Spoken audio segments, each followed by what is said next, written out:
Nosso estudo agora é sobre a expressão do credo desceu ao Hades. O que isso significa? O que significa a afirmação de que Cristo desceu ao Hades? Em Marcos, no capítulo 15, versos 42 a 47, nós temos o relato de que Jesus foi levado para a sepultura. O texto diz o seguinte: ao cair da tarde, por ser o dia da preparação, isto é, a véspera do sábado, vindo José de Arimateia, ilustre membro do Sinédrio, que também esperava o reino de Deus, dirigiu-se resolutamente a Pilatos e pediu o corpo de Jesus. Mas Pilatos admirou-se de que ele já tivesse morrido, e tendo chamado o centurião, perguntou-lhe se havia muito que morrera. Após certificar-se pela informação do comandante, cedeu o corpo a José.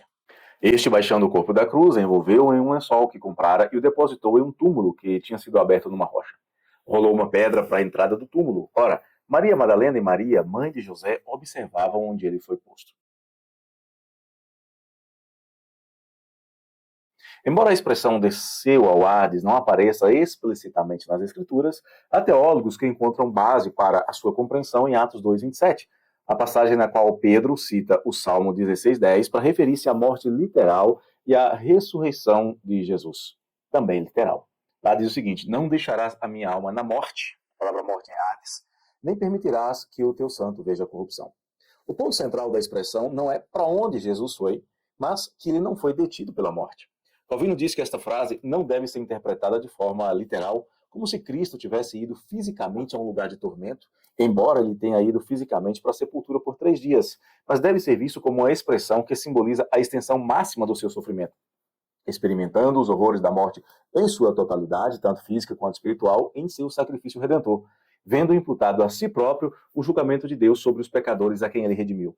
Calvino escreve que o que a frase quer dizer é que Cristo sofreu a penalidade imposta a nós. Isto inclui não apenas a morte física, mas também o sofrimento espiritual ao ser separado de Deus e sofrer a ira divina por nossos pecados.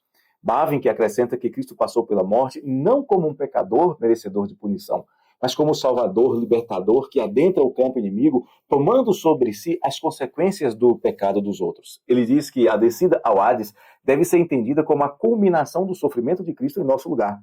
Ele passou pela morte e pelo túmulo e experimentou o completo abandono, que é a penalidade pelo nosso pecado. Mas o que significa exatamente Hades? O que é o Hades, afinal? Este é o tema do nosso próximo capítulo, do nosso próximo vídeo. Até lá!